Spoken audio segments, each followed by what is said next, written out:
Everyone, and welcome to our Community Coyote meeting.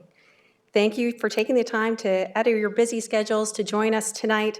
Your participation and contributions to the Coyote conversation help us to share information and encourage community efforts to manage interactions with wildlife. My name is Selena Campbell. I'm the Manager of Enforcement Services, and I'll be facilitating tonight's meeting with the goal of providing a productive and informative session. Before we get started, though, I would like to acknowledge that Oakville, as we know it today, is rich in the history and modern traditions of many First Nations. From the lands of the Anishinaabe, the Attawandaron, and the Haudenosaunee, these lands surrounding the Great Lakes are steeped in First Nations history. As we gather today on the sacred lands of Treaties Number 14 and 22, we are in solidarity with Indigenous brothers and sisters to honor and respect Mother Earth. The original nations of the trees and the plants, the four-legged, the flyers, and the finned, and the crawlers and the original stewards of Mother Earth. We acknowledge and give gratitude to the waters as being life and being sacred to the carriers of these water teachings. We acknowledge and give gratitude for the wisdom of the grandfathers and the four winds that carry the spirits of our ancestors that walk this land before us. The town of Oakville is located on treaty lands and the territory of the Mississaugas of the Credit. We acknowledge and thank the Mississaugas of the Credit First Nations for being stewards of this traditional territory. We are here to address concerns and questions about coyotes and their interactions with people and pets. So there's a lot of information and misinformation that is available online and throughout our community now. Council and staff have committed to providing residents with the most accurate and up-to-date information. We understand that coyotes can elicit strong feelings, and we respectfully ask that everyone direct that passion into constructive comments and questions tonight. Tonight's agenda consists of Zoom-related instructions, panelist introductions, and a presentation on the town's coyote and coyote education and response procedure, as well as a presentation from the Oakville and Milton Humane Society. We'll then move to a question and answer period with our staff and our partners at Coyote Watch Canada and the Oakville and Milton Humane Society. We'll start this Q&A section with questions that have already been submitted by some participants. This meeting will end at 7:00 p.m. Please know that this session is being recorded, so anyone who's not able to participate in this meeting tonight will have an opportunity to watch this session at their own convenience. The recording will be made available tomorrow on the town's website at oakville.ca. For those of you who aren't familiar with Zoom, as an attendee, you cannot be seen or heard by any participant or panelist. We invite you to submit questions through the Q&A. The feature's at the bottom of your screen, and the icon may vary a location based on the device that you're using. If you have a question or comment for tonight's meeting, please submit it, if you have a question after tonight's meeting, please submit them via email to enforcement@oakville.ca. We'll provide this again later, and I'll ask Steve to add that to the Q&A section as well. If by chance your question is not answered tonight, please know that the session is being recorded and that we will consider all comments and questions as we move forward. So tonight we have with us Margaret Boswell, the Manager of Strategy and Support Services, Steve Rosati, a business advisor with Municipal Enforcement Services. Steve will be reviewing all your questions tonight, and he'll be grouping like questions together, and we'll reword questions to cover several questions at once. So if your question doesn't sound exactly as you wrote it, please know that he's rewording and combining some questions. So it may sound a little bit different. Marnie Sharpen, Municipal Standards Investigator. Sean Elliott, Municipal Standards Investigator. Caitlin Jones, Supervisor of Municipal Enforcement. Allison Condron, Administrative Officer with the Oakville and Milton Humane Society. Leslie Sampson, Founding Executive Director with Coyote Watch Canada. Some members of council are also listening, and they're here with us tonight to ensure they hear your questions and concerns. With that said, let's get started with our presentation by Caitlin Jones on coyotes and the coyote education and response procedure. Thank you, Caitlin.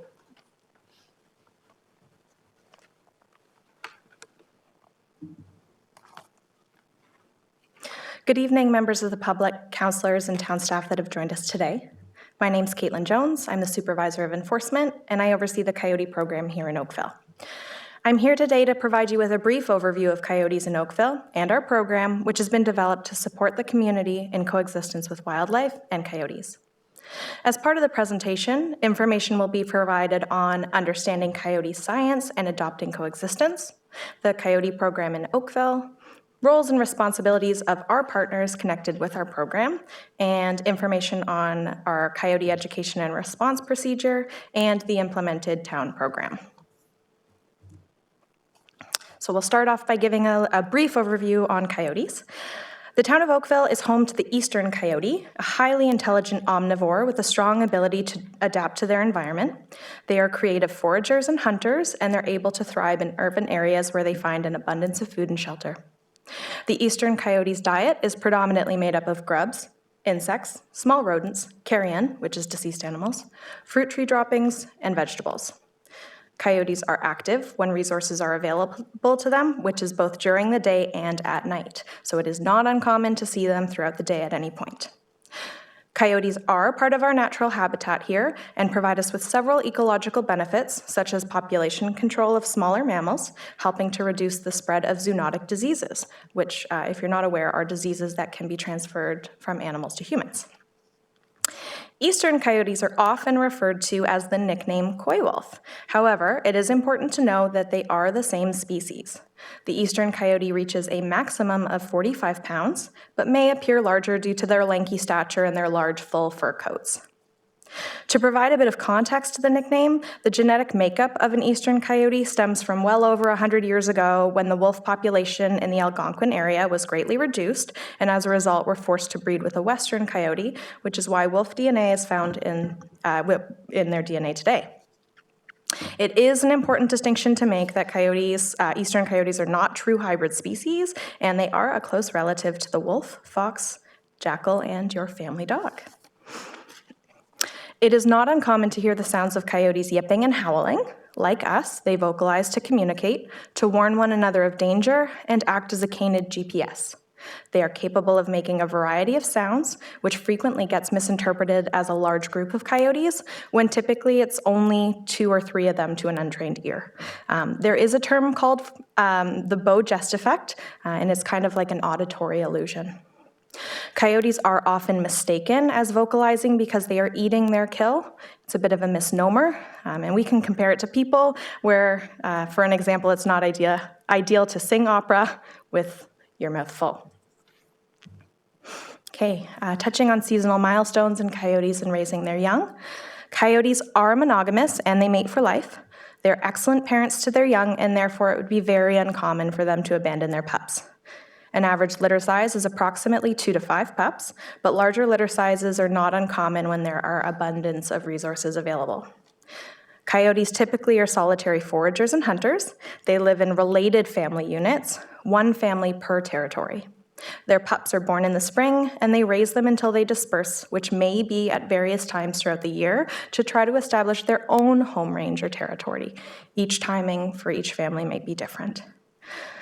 Coyotes only use a den for a short period of time, and while that's while the pups are small, then they relocate them to a safe rendezvous site where the pups will be left while the parents go to find food.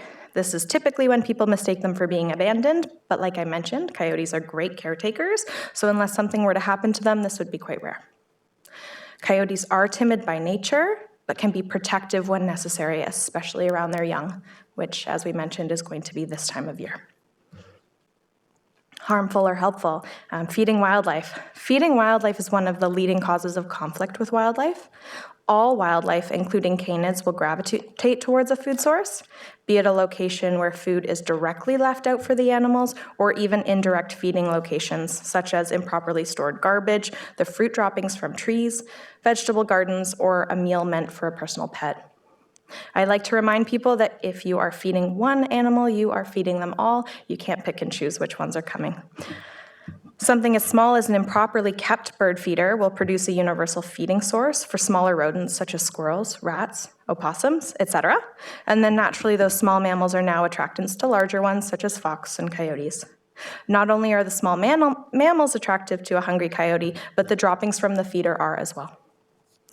Feeding also impacts proximity tolerance to people and pets and can promote demand behavior, meaning they may be more comfortable coming closer to people or pets if not corrected. If you know of any feeding, we always recommend to report it so we can follow up with more information to an investigation. Adopting coexistence. Coyotes are part of our natural environment that is our reality, and our actions can impact the way they behave. These implemented practices can help promote a healthy coexistence among wildlife and help to play a role in future success. Don't leave out harmful handouts such as food. If you have a bird feeder, ensure it is clear of droppings. Don't feed your pets outside. Take steps to wildlife-proof your property, such as closing access points under sheds and decks. Keep your property clear of debris and wood piles. Store garbage in proper receptacles, and only put your garbage out on the morning of pickup. Coyotes are one of the many threats to domestic pets, particularly small dogs and cats. Some things you can do for their safety is to monitor them when they're outside in your yard, and do not leave them unattended, especially for long periods of time. The town of Oakville has several bylaws in place, such as ensuring your dogs are leashed when not on your property or in a designated leash-free zone, and to ensure that cats are kept indoors as they're not permitted to roam at large. The Oakville Milton Humane Society will be expanding on this topic more during today's presentation. By following these steps, it will help reduce conflict and promote positive coexistence. Aversion conditioning. Aversion conditioning, or humane hazing, is a method used to deter coyotes. They go by interchangeable names. When deployed appropriately and effectively, it is an extremely useful tool to retrain conditioned behavior. It is important to never utilize this technique on a sick or injured coyote or on one that may be protecting a den. Coyotes will sometimes shadow people, which can be reported as being followed or stalked. The reality of this is often a coyote is typically just escorting you away from their home. Similarly to if you were looking out a window on your own property because you thought maybe someone was approaching it, curious and monitoring the situation closely while escorting you farther away. If you encounter a coyote on your property, or if you're approached by one on a walk, you can respond to it by conducting aversion conditioning. In order to do this, first things first, stay calm and never run. Appear larger and use a strong, low, and assertive voice. Not a very large, high-pitched one. We want to make sure we're very assertive. Wave your arms and clap your hands. You can escalate by throwing sticks or small rocks in the direction of the coyote to signal that they need to leave. Some simple tools that can aid in successful humane hazing include items such as an umbrella, which you can take on a walk, and it can be opened and closed to appear larger. It's a bit of an abstract object that looks bizarre to a coyote. A can of marbles or coins, or something on hand like a set of keys that you can use as a noise shaker. A whistle, something that's compact. My personal favorite method is a garbage bag because it is small enough to be kept in your pocket, so it's not too much of a burden to carry around, but it has a large impact when you fill it in the air and you snap it back down. Bear in mind that coyotes are adaptable and get used to frequently heard noises. If you live near a schoolyard or park, they may be more comfortable around the sounds of things like whistles or louder noises, so just be careful when you're picking and choosing if you're carrying something extra. By deploying behaviors such as aversion conditioning and resolving feeding issues nearby, you're teaching both the coyote and the community how to properly coexist and to work to resolve issues permanently. So let's talk about some roles and responsibilities. As we are learning here today, the role of maintaining the coexistence of people, pets, and wildlife becomes a group and community effort. Each partner involved in this group plays an important role in working towards this balance.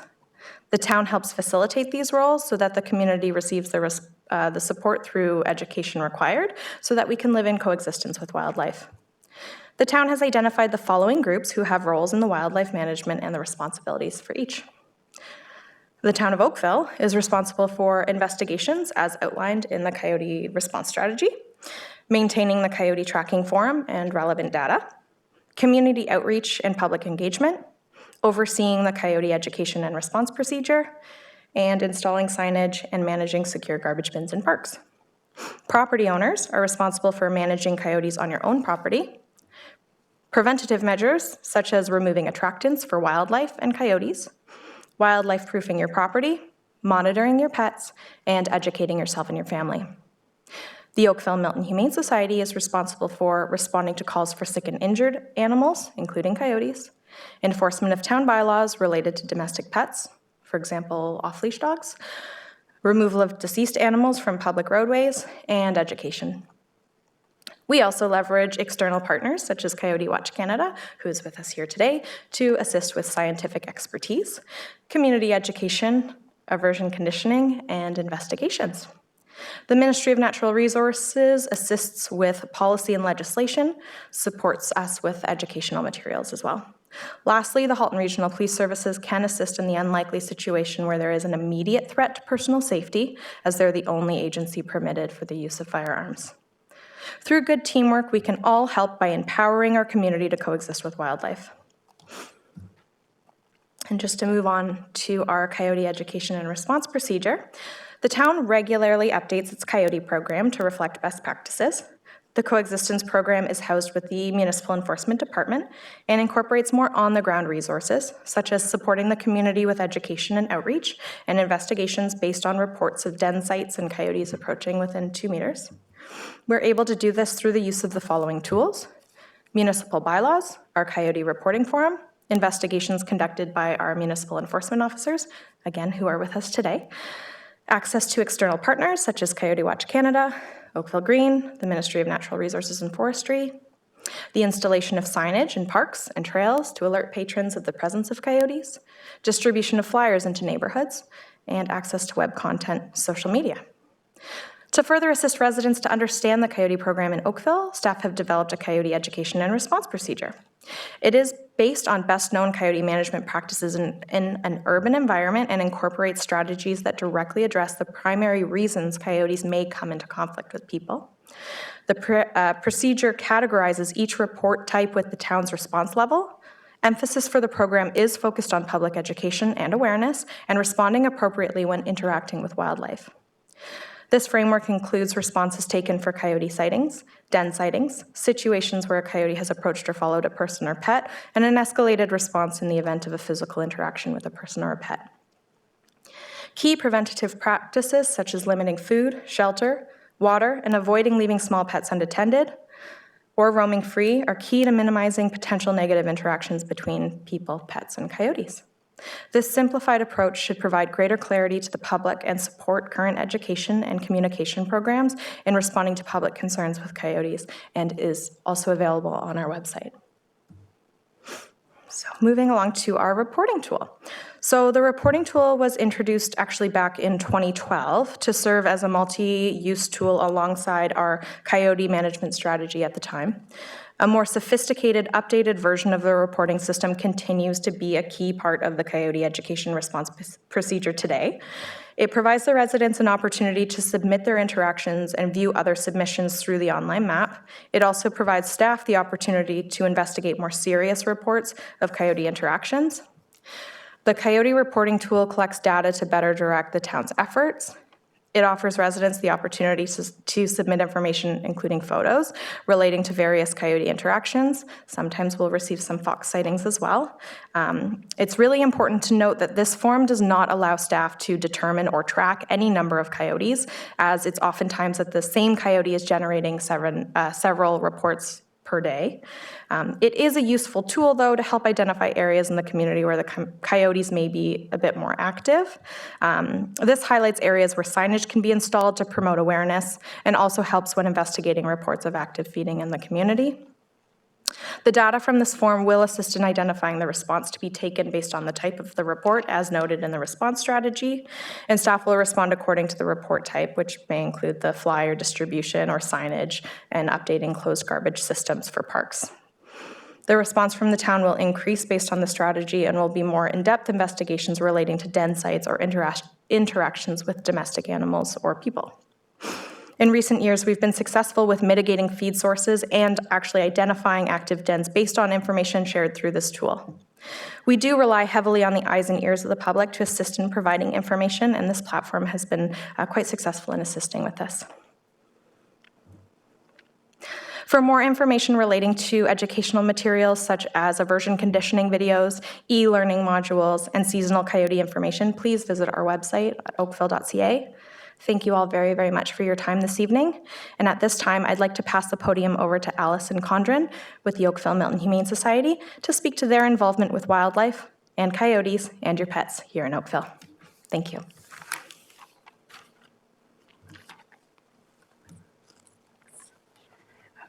Thank you so much for having me. I'm happy to be representing the Oakville and Milton Humane Society tonight. And like Caitlin said, I'm going to be sharing with you what our role in the community is.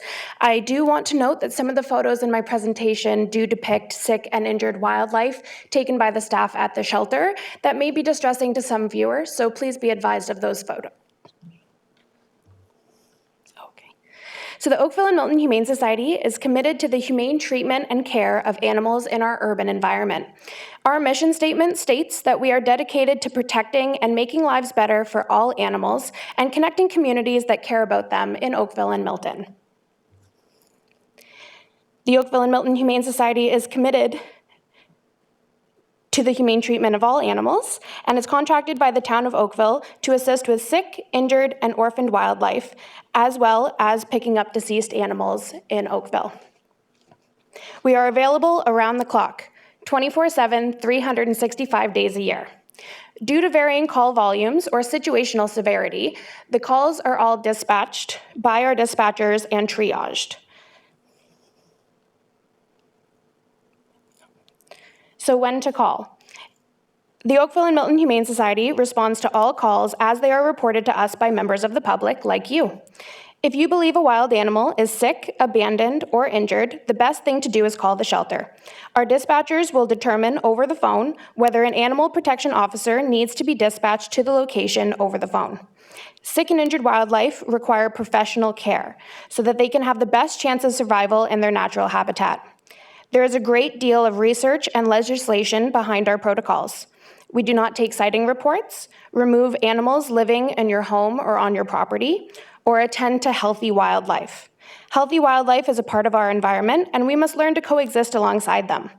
We also strive to remain in line with the Ministry of Natural Resource legislation, which states that all wildlife must be re-released within 1 kilometer of where they are originally found, and our goal is to be able to provide the necessary care for all animals to return to the wild.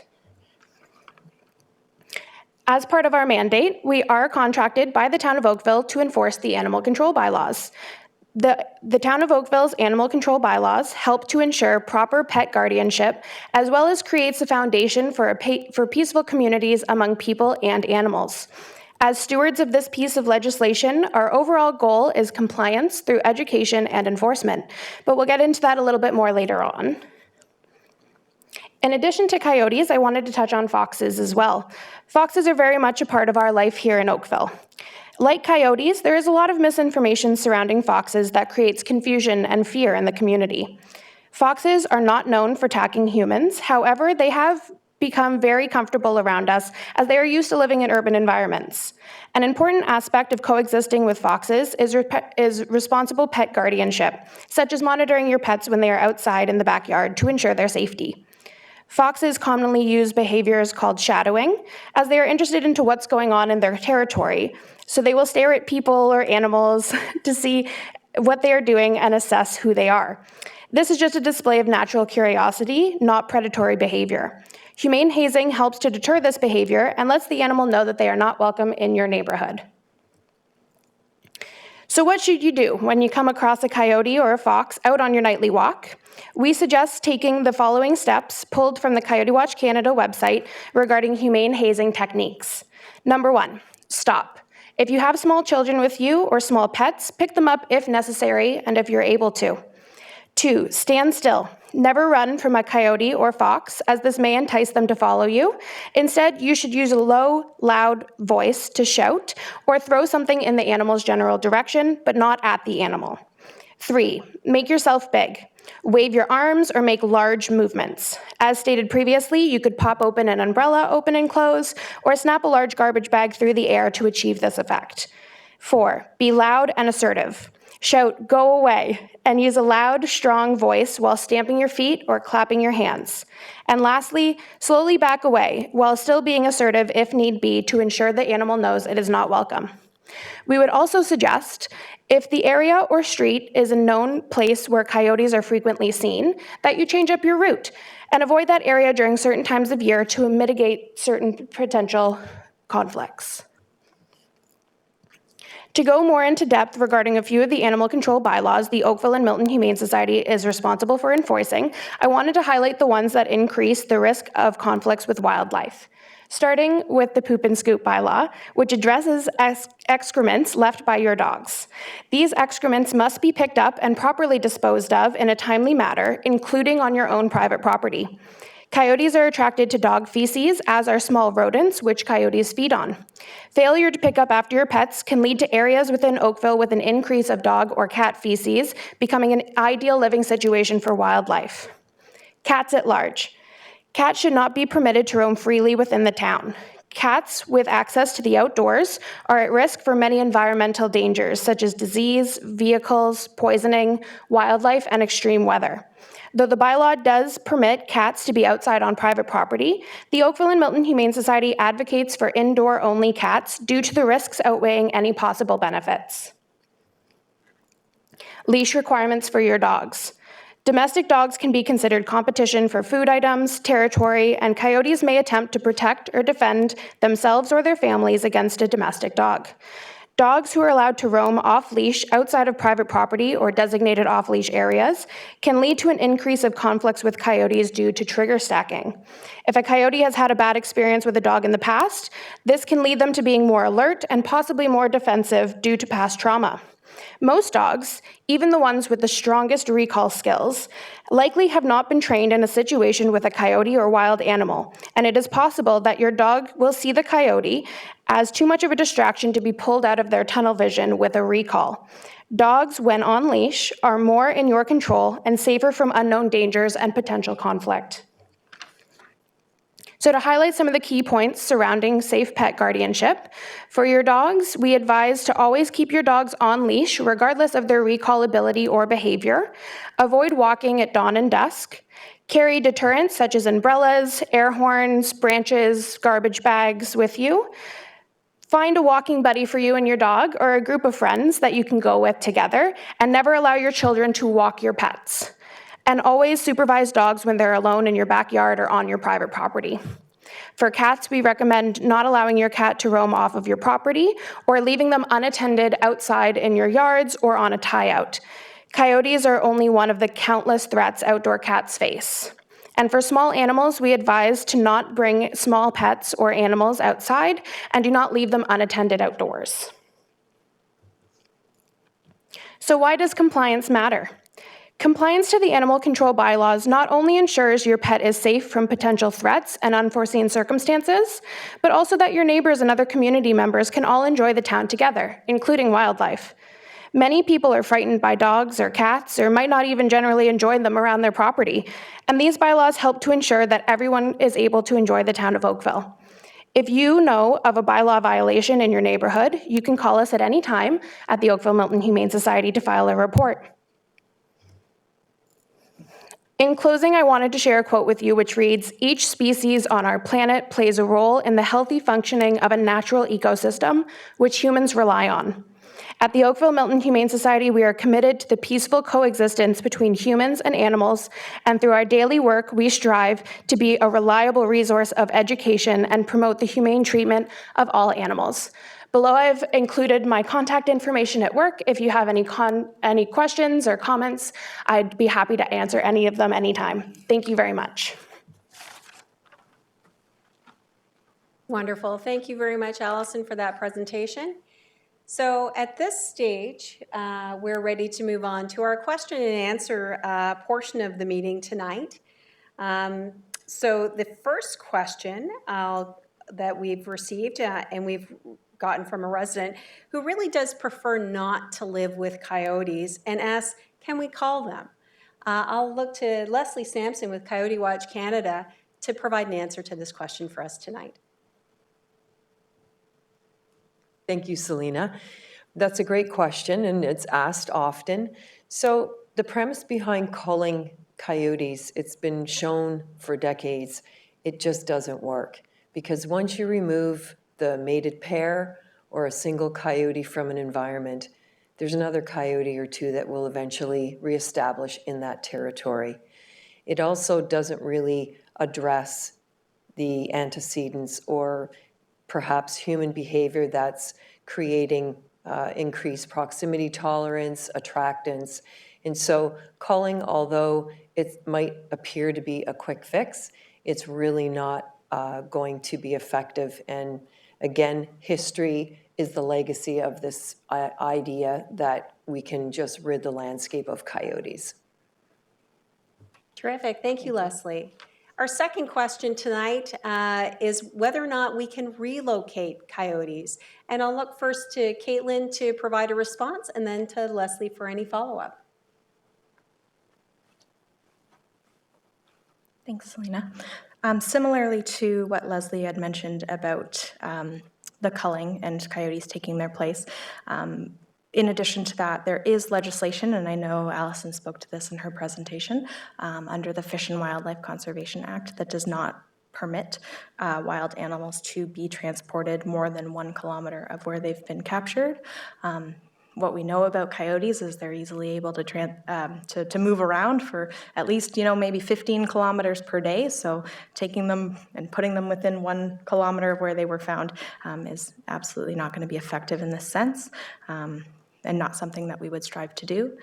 I understand that there's a couple of reasons that this is implemented, and just to touch on them on a high level, is obviously if you are taking an animal that has an established territory, they have resources that they know are available to them, and moving them into a foreign area, we're not setting them up for success. It can cause suffering and maybe not high chance of survival. And in addition to this, wildlife do carry different diseases. So if you are taking wildlife from one area and relocating them to another area that might not have the same diseases in that area, you are spreading the transfer is occurring more frequently in that. So there's some reasons behind that, but no, relocation is not a feasible option either.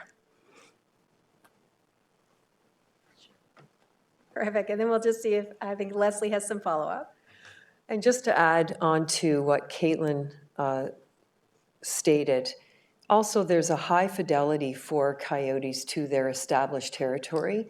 And so even moving them, more than 1 kilometer away, more than likely those coyotes would make their way back to their home range or their family territory. So again, it's always better to address the inherent issues that might be present in the community, identifying the attractants and looking to coexist and practice those strategies on a daily basis. Terrific. Thank you, Leslie. So our next question is from a resident who's concerned about vacant properties in areas where coyotes may be present or where coyotes are actually spending time on those vacant properties. I'll ask Caitlin to come forward to respond to this question. They're just wondering what can be done. Thanks. So with vacant houses, it is a bit challenging because they are private property and we can't require for them to be occupied. However, we do have legislation in place under our property standards bylaw as well as our lot maintenance bylaw that speaks to maintaining property and making sure that those conditions are maintained in a suitable way. So if you have concerns for a vacant property that has grass exceeding 8 inches or buildup of debris and garbage, things like that, you can definitely report them to Service Oakville, and we can have an officer assess the situation and investigate them. And I will also mention that we are currently conducting a bylaw review for both of those bylaws, so if you do have any comments for that, you are welcome to provide any feedback to our enforcement email that's been provided as well. Thank you, Caitlin. So our next question is more about coyote and fox behavior. So I'll look to Leslie. And the resident's curious whether or not a coyote or fox would scratch at a door the same way that a dog would, whether or not that behavior would be similar. So any wildlife that is being provided food, let's say out a screen door or sliding door or on a particular porch area, it might elicit that, again, demand behavior of hoping to get a handout. I know I've visited some homes in the past and they actually have squirrels coming up and scratching at the door because there had been feeding going on. So typically, they're not going up to backyard doors or porches, but if they've received a food reward at another property, then in fact they might, scratch, but it wouldn't be very common. Good question, though. Thank you, Leslie. And the next question actually will be for you again as well. And it's a question we hear quite often. It's all about climbing fences. And can coyotes climb fences? Absolutely, so can fox. They have a very high agility to jump straight up over 4 feet, and they can scale chain link fences, and some can actually jump up to a 6-foot fence. Also, I would like to remind residents that birds of prey are not deterred by fencing, and so if you have a small, cute breed of dog, under 10 pounds, you have to be aware of any birds of prey that could be in the area, great horned owls, eagles, hawks. They could be mistaken for a small mammal. So yes, and coyotes and fox climb trees as well to get fruit, access any kind of fruit in a tree. Thanks, Leslie. And we have another coyote behavior question for you about boundaries and whether or not coyotes stay within certain boundaries. So the research has shown, and extensive research from our own ministry in Ontario and also from Chicago, coyotes, again, have a high fidelity to their established home range. So typically what happens is you have mom and dad, they're mated for life, and they are defending and protecting their territory, which they've marked with scat and urine, and they will rub scent marks on posts or rock or a log outcrop. And so they're marking that territory and they're moving around in that landscape that they've, marked as their own home range, and they're defending it. And that's why they're also vocalizing as well. So right now in the landscape, we could have juveniles coming into their yearling, their first year. So they were born in April. They're moving through the landscape looking for a free area where they might be able to establish. So there's a lot of mobility and migration for coyote families. So it's really important to recognize that each established family has their own territory, and other coyotes will really do their best to stay out of there. And unfortunately, dogs are looked on as another unrelated coyote, and so that's where some of the encounters and conflict can occur as well. Thank you. Thanks, Leslie. Our next question will be for Kaylin. This one's a question from a resident who has concerns with a neighbor who's feeding wildlife and wondering what the town's position is on feeding wildlife. Thank you. So the town does not promote or encourage feeding wildlife for reasons that we've discussed today.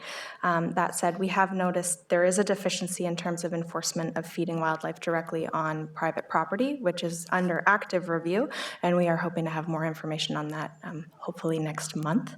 That said, with situations such as this, we do have bylaws in place for feeding wildlife on our parklands, which is prohibited, as well as components under our property standards and lot maintenance bylaws that speaks to conditions that can attract vermin and things like that. So we are able to address it in other ways, but again, we are hoping to have more information on that very soon.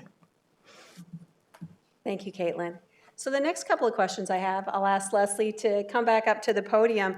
And the first question is, do coyotes have natural predators? And if not, since they're multiplying every spring, how is the population kept under control? So in an urban scape, vehicles are one of the most prominent reasons for high mortality with coyotes. So again, once the pups are born, depending on the location and the habitat, between 50 and 70% of those young ones will perish within the first year. And so once those pups are ready to leave the home range, they're now going into a different area, and some coyotes travel well over 100 kilometers, and so they're going to establish their new home range on their own. And so in a particular area, we call that a carrying capacity. So if there's enough food, water, and shelter, then the population of that particular family may be stable. But again, coyotes are, like all other wildlife species, have natural mortality as well. Exposure to disease, they might have a parasite. Some are just not born in a healthy way, and they could die within the first few months of life.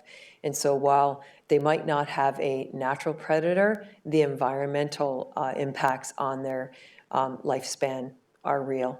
And automobiles being number one, and outside of urban scapes, it would be humans through, hunting. Thanks, you. Leslie. So the next one for you is really about school areas, and they're looking for advice on how do you handle coyotes that are hanging around a school? So first and foremost, an investigation needs to be done to identify any attractants. So that could even be a portable that has dens underneath for groundhogs and different small mammals. So especially if there's rodents living underneath the portables. And then secondly, obviously, going through the educational process through the town of Oakville, Oakville Green, Coyote Watch Canada, making sure that everybody within the school area knows what to do. We suggest, though, definitely being able to have a response team available to address a coyote. So let's say, for example, a juvenile is hanging around school property. Is it because somebody in the nighttime is feeding, or is this young coyote just trying to figure out where they should be going? That coyote needs to have aversion conditioning deployed so they understand that this is not an appropriate place for them to be. And so, besides the educational and the mail outs to the community, there needs to be direct engagement with that particular coyote so they understand that this is off limits. And they don't understand as well political boundaries. So, if the property is clean and there's no food being left out, this could be, or maybe the coyote needs to have, observation done to ensure that there's not, a health issue there where they need to be addressed through the Oakville Milton Humane Society. Excellent. Thanks, Leslie. And certainly, we're always happy to work with you and our partners over at the Oakville and Milton Humane Society to address any issues around schools, looking at different indirect feeding, garbage, that sort of thing. So certainly our enforcement team is ready and able to support that as well. So I have one more question for you, Leslie, before you go too far. And it's understanding that we must coexist with wildlife. Can we implement a sterilization program to reduce the growing numbers? Again, so I'll go back to the previous question about carrying capacity, and there is this assumption that every mated pair is having a litter every year. That's just not the case. We have some family mates for life that maybe go 2 or 3 years without having a family. And so sterilization in and of itself is not going to stop the behavior of community members that are attracting wildlife to a particular area. And so it's better to address the change through human behavior. And again, if you have, let's just say hypothetically, a coyote pair were sterilized and there's feeding going on in a particular area, that pair might be joined by another pair because the territory all of a sudden gets smaller. And so you've actually increased the number of coyotes present in that landscape. as opposed to what you want to accomplish. And that's not something that our government would really be involved in, although I can't, speak on behalf of our ministry. Thank you very much for that, Leslie. Thank you. So we've reached the end of the questions that have come in prior to tonight's meeting.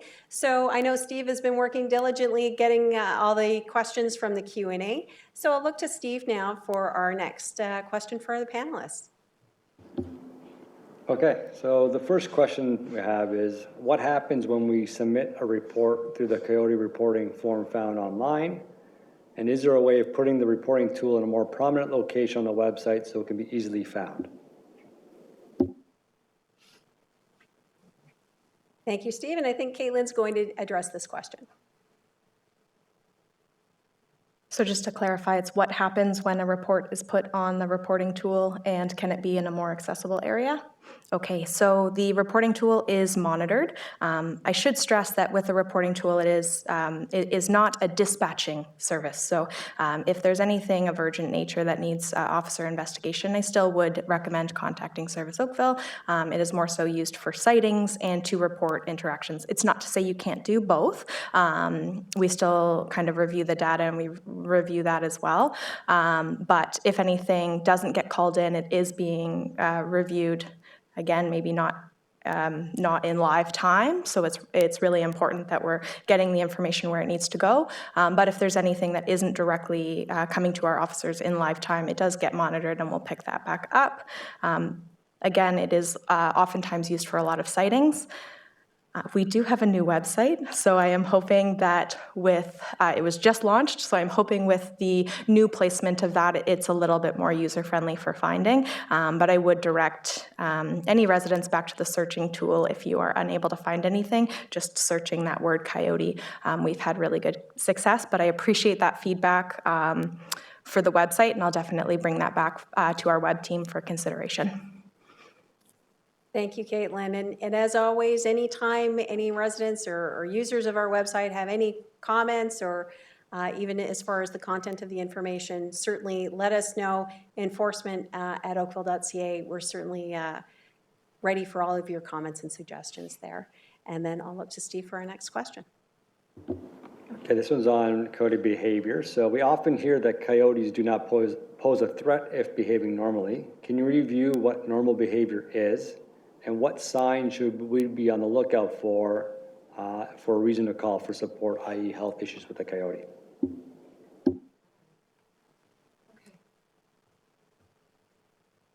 So looking at seasonal milestones, coyotes behave differently depending on the stressors and the developmental milestones that their young ones, for example, are going through. So during, from March, even though the pups haven't been born yet, March through September, they're going to be super vigilant and protective over not only the den area, but also their young pups that are vulnerable until they're able to develop enough that they can follow mom and dad around. So if, for example, let's say in the fall time or even in the springtime, you're in a particular area and you see coyotes hanging around a parking lot or a picnic area, it would be really, really beneficial for the town to receive a report about that. So that indicates that that particular coyote or fox, for example, is being fed by people. They're not typically going to be hanging around a parking lot area. And then also their reaction to dogs. Again, a dog is like another non-related predator. And so around the pup rearing season, this next few months, they're going to be very diligent and protective. And so keeping your dog on a leash is really important. And a short leash, again, as mentioned before, you can pick the small dog up. So typically what happens is a coyote mom or dad, or a yearling that might be helping mom and dad raise those pups, they might shadow a dog walker out of an area. And so it's really important that you have good, calm control over your own family pet or if you're a dog walker and you're out walking multiple dogs, that you have them close to you, and recognizing that the coyote is trying to communicate to you to leave the area. And if a coyote is vocalizing and you're walking your dog, especially this, going into April, May, June, July, that's an indication as well that the pups could be anywhere in the area. A coyote might jump up and down, might bluff charge towards you, or they arch their back, trying to look as big and as mean as possible to this, threat to their little ones. And they don't know that your dog is not a threat. They're just going to, typically respond to those. So again, and if a coyote is laying in an area in the sunshine, oftentimes they will do that. So if a person has an example of an exact behavior that they're wondering if it's not normal, we would be more than happy to respond. I know that we're going to address the questions later on as well. The other thing is this: if you are providing food resources, direct or indirect feeding, so should a coyote approach you? No. But if they've been fed, then that would be typical behavior for a coyote that is receiving a food reward or incentive to move closer to a person to get that food reward. So I hope that I've answered the question. Again, if not, please do reach out and we'll address a specific behavior if you're wondering about that. Thank you, Leslie. And I'm just going to ask a follow-up question to Allison on this one, if I could, just with respect to coyote behavior and mange. So really, what are the symptoms of mange, and what should people be looking for so that they can contact the Humane Society to report any issues? Yeah, for sure. So mange is found in a number of different species that we have here in Oakville, coyotes only being one of them. You also see it in foxes, and squirrels actually can contract mange as well, different types, but the same basic disease. So it generally looks like a photo I had in my slideshow where there's lots of missing hair when it's very progressed, lots of itching. There's sometimes crust or discharge around the eyes and the nose area of the face. And those are types of the main things people tend to notice first. There's a strong smell to it as well, that people tend to notice if they have one living in their area. It might be something that you've picked up on. But we always suggest to any member of the public who even has the faintest hint of disease from an animal to give us a call.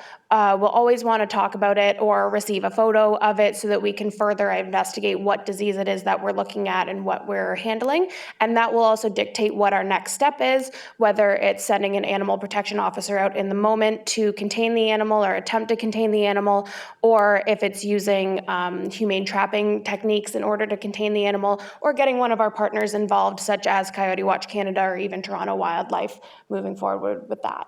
Terrific. Thank you, Allison. And I'll look to Steve for our next question, please. Okay, so this one is, it seems that coyote population has increased over the past couple of decades in the town of Oakville. There's been a significant increase in sightings in residential areas and near schools. Does the town know why the population seems to have increased over the past couple of years? And do we have an estimated size of the coyote population in Oakville? Thank you, Steve. And I think we're going to look to Caitlin for a response for this question. And she's coming. So I'm going to defer to Leslie likely in a moment, but I just wanted to provide some context when it comes to population. I understand that optically there is an idea that there potentially might be more sightings or more activity with coyotes. It is really, really difficult, though, to establish what a population would look like in terms of numbers. There is no measure taken for a population count. Not that I'm aware of with the ministry as well as with the municipality. Like I said, when we refer back to the reporting tool, it doesn't track the number of coyotes, just rather the number of sightings, which again could be multiple coyotes. So we don't have anything to substantiate an increase in population or a decrease and vice versa. So it's hard to put fact to that, that information. And I'm going to defer to Leslie. Thank you, Caitlin. So with the reporting system as well, It's brought quite an awareness to the public, and also through social media, our neighborhood watch groups. So there's a lot of conversation about what people think that they're seeing. And again, in a given territory, you're seeing the same coyotes. One thing I know for sure, since my time working in Oakville, there's been a lot of infrastructure change. And so every time there's a change in habitat or habitat loss, the wildlife, whether it's coyotes, fox, deer, smaller mammals, they have to be able to navigate safely. And so they're crossing busy roads. So where you might not have seen coyotes before, now you are. So typically, if we look at quadrants of where we do see coyotes in that area, in the town, you can get an idea of where habitat is being utilized. But again, that can change. If mom or dad are, say, hit by a vehicle, then they might actually lose that particular territory to another, coyote that comes in, or another pair. And so there's some movement, there's plasticity, there's dispersal. So there's always mobility and movement within coyote families. And so again, I know it might seem like there's, an increase. It's just we have awareness, and there's families that are established that have their young ones that now have taken over their territory as well. So that's a great question, though. Thank you. Thank you, Leslie. And I know we're coming up with 5 minutes left to go in our meeting, but we will continue to answer some questions. We'll go a little bit over time as well, but I'll look to Steve to see how many questions we have. If we're not able to get to everything tonight, please know we will review all the questions, and we'll be putting responses online. So that will be made available. So Steve, if you could provide the next question, please. Now, the next question is, are techniques such as air horns or bear sprays useful in repelling coyotes?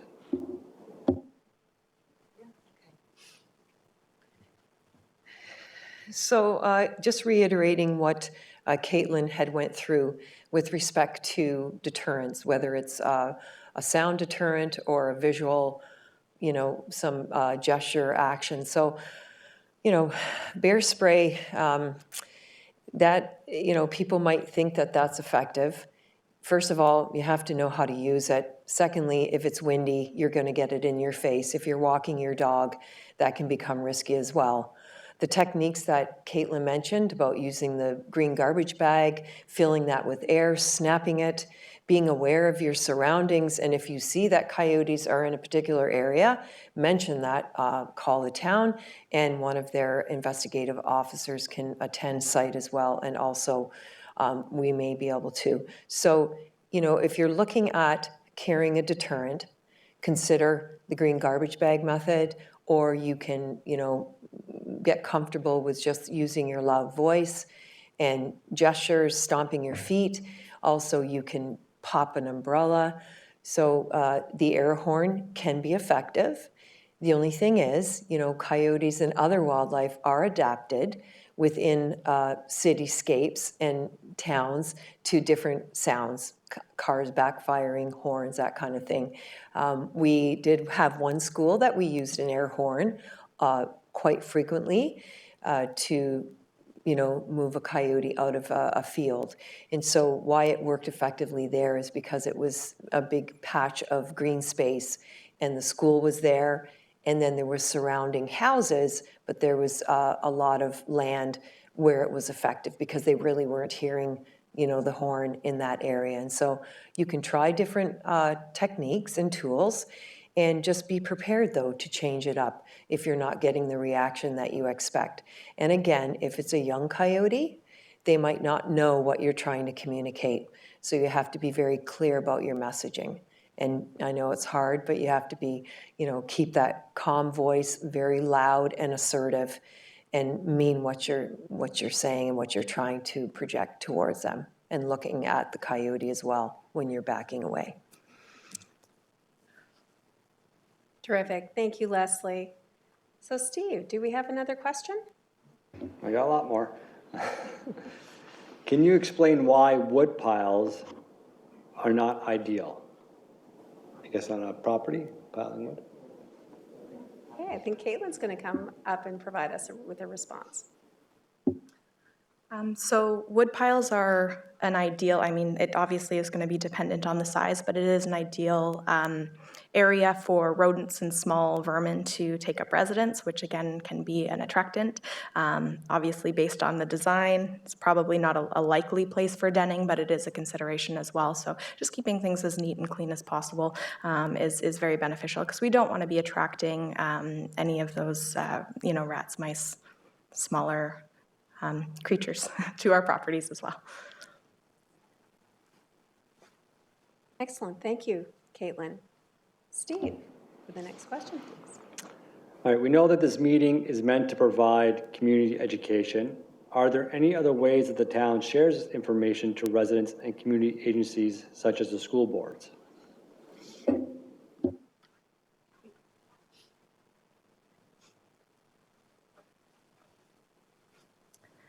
Thank you. Great question. We do have a lot of seasonal information that comes out. So on a more broad scope, we've got our website, which we keep as up to date and current as possible. We do put out community mobile signs in typically spring and in fall to raise awareness of coyotes, and again, direct to information on our website. We have frequent social media postings that will go out, and we do alert to these types of meetings or informational meetings. We'll send out to our residents associations to kind of capture as large of an audience as we can to promote that education. In terms of the school boards, we are working on school-specific information that we would love to share as well, which we think is definitely important. And I know that the Oakville and Milton Humane Society also has school programs as well, so I'm going to bring Allison up to speak to that. Yeah, so we at the Humane Society do a number of different things in terms of education, as well as not enforcement, but being present in the community. So we set up park patrols quite frequently when concerns do come to our attention, having our officers in those areas, keeping an eye out for things like feeding, off-leash dogs, coyote activity, den sites, and using all of that information to work with the town as well as Coyote Watch Canada to mitigate those potential conflict areas. We also do many camps as well as in-school programs. I had the pleasure last year over the course of the year to do, I think, about 10 different school assemblies where me and a fellow officer, along with a couple of our instruments and our vans, came and did a presentation for the children about different types of wildlife, but also how to remain safe with literature that they were able to take home. So it's definitely something the Humane Society loves doing for different organizations like schools or even camps or Girl Guides or Boy Scouts or any sort of community group that children, even adults, attend. We can always sort something out to have an event night regarding wildlife and how to keep yourself safe. Thank you, Allison. Steve, do we have another one? Yeah, can you give us some tips on how we can keep our garbage more secure on our property so it does not attract wildlife or coyotes? That's an excellent question, and Caitlin is going to come up and provide a response. Great question. So just making sure that, so again, the most important tip is just to make sure that we are actually putting it out the morning of. So if you have a garage or an area that you can keep it for storage, if not, a shed or enclosure, making sure that lids are secured, any of those locking mechanisms is very helpful. Typically, when we look at wildlife, and we're no stranger to raccoons, they are quite handy with their hands, and they're able to kind of pop those lids off in some cases. So we really just stress putting it out at the morning of pickup because overnight sometimes they're quite active on garbage night, and they're able to kind of pull some of that out, which can create an attractant. So that would be the biggest suggestion is just that morning of pickup, and if not possible, just make sure we're getting enclosures that kind of have those locking pieces that are a little bit more secure. Thank you, Caitlin. I absolutely agree. I had a raccoon break into my garbage not too long ago and feast on my car, so quite the mess to clean up. Steve, do we have another question? What are the property owner's options when dealing with coyotes on their property? For example, can they trap them, or are there other options they can look at?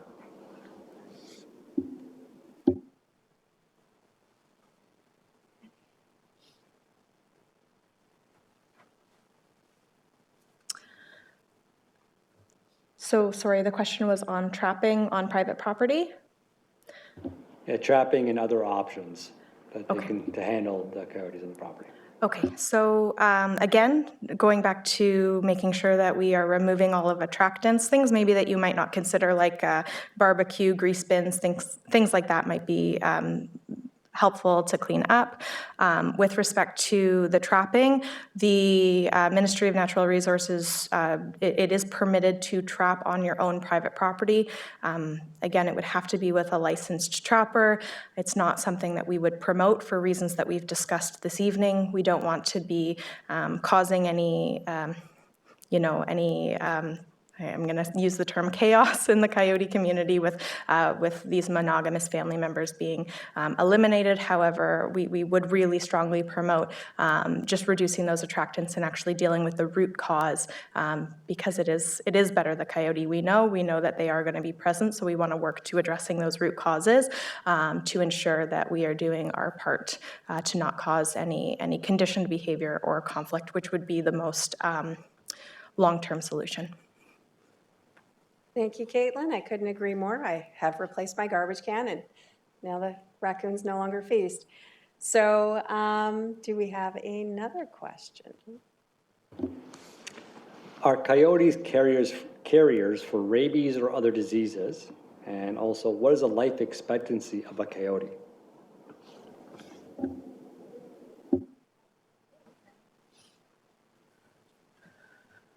So typically, any warm-blooded mammal can be a vector for rabies. Coyotes aren't as significant. Looking at the data from the rabies reports from the ministry, coyotes aren't a significant risk for rabies. But again, practicing safety and respecting wildlife, you're not approaching and teaching children not to approach wildlife as well. We do get reports, and of course Ontario has robust baiting, inoculation baiting for rabies. And like any other wildlife, and even our family pets, they can be, they can have disease, they can carry parasites and worms. That's why it's really great to make sure that your pets have their vaccines and they're dewormed as well. And so again, picking up fecal matter, and you don't want your family pets to be engaging with wildlife, whether it's coyotes or fox or other wildlife species. Okay. Thank you, Leslie. Steve. And we've got a couple more here, I think, and then we can Excellent. wrap it up.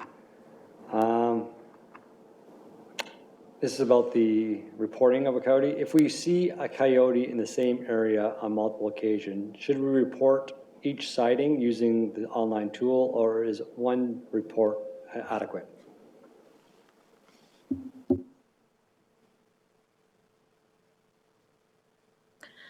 Great question. And I'm going to be a bit flexible in that and saying that it is up to your discretion. It is helpful if we have sightings, because we can kind of, again, we're looking for patterns of potential frequent visits to a certain area, because that might be an indication of a food source.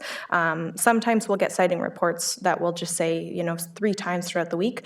So again, we do appreciate the sightings and we appreciate the input, but also recognize that there's frequent coyote sightings, and putting a report in the tool isn't always beneficial to your calendar and schedules. So again, with sightings, we do know, we have a great indication of where they are present all throughout Oakville. But if you have the time and you'd like to submit it, I would suggest, however, though, if you are having multiple sightings, it's really beneficial if you can snap a photo and add that to the reporting tool, because it helps us identify if we're seeing the same visitor on a day-to-day. So, and thank you for doing that, because we do appreciate the information.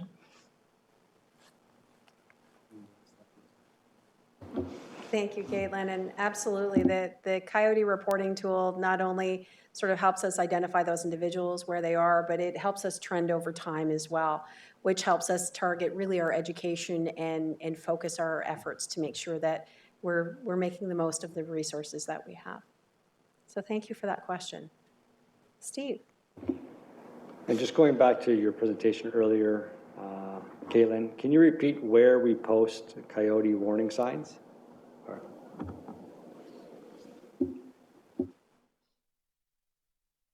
So a couple of different methods. So we do have coyote awareness signs in most of our parks. And not in all of them, so we are kind of obviously targeting it to areas that we are getting more frequent sightings. However, for the most part, most of our park trail entrances, there is the coyote may be present sign. Also, as I was mentioning with our other mobile signage, typically those are in our approved mobile sign areas throughout the town, so we do have typically on Lakeshore or potentially up on Trafalgar, we'll have them up, just targeting where we're getting the most sightings and reports.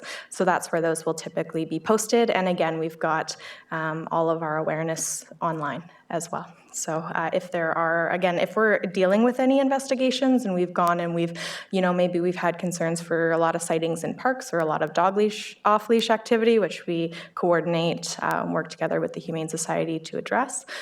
We will also investigate to see if there's any sign deficiencies in those areas. So if we're ever finding those vacancies, we work with our Parks Department to have those installed. And just a plug, we're also looking at those garbage receptacles and just making sure that everything's nice and tidy. Great, thank you, Caitlin. Steve, do we have one more? Yeah, I think just to wrap it up, can you just repeat where people can find the recording of this meeting and any Q&As where they'll be posted?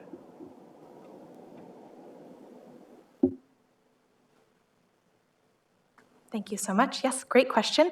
So we have on our website, like I mentioned, we do have a new website, but under, I believe it's Pets and Wildlife, and then there's a sub bar that says Coyotes. All of our information on our virtual session for tonight, as well as our seasonal information, our reporting tool, is all going to be under that subheading on oakville.ca. Like I said, if you can't navigate to that point, we can always use the search tool and just search that word coyote. It will be posted under, I believe, it says past meetings and announcements is where we will have this posted, and we will have any additional resources, follow-up questions available there as well. Thank you so much.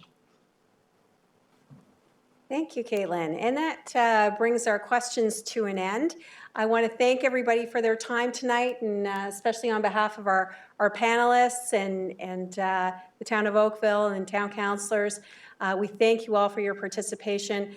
Like we had mentioned earlier in this meeting, having the conversations and really discussing coyotes and wildlife and how we can coexist really does benefit the entire community. So thank you very much for your attendance tonight. And I would just say, if you do have any questions that come up after this meeting, by all means, please feel free to email us at enforcement@oakville.ca. Thank you very much. Have a great night.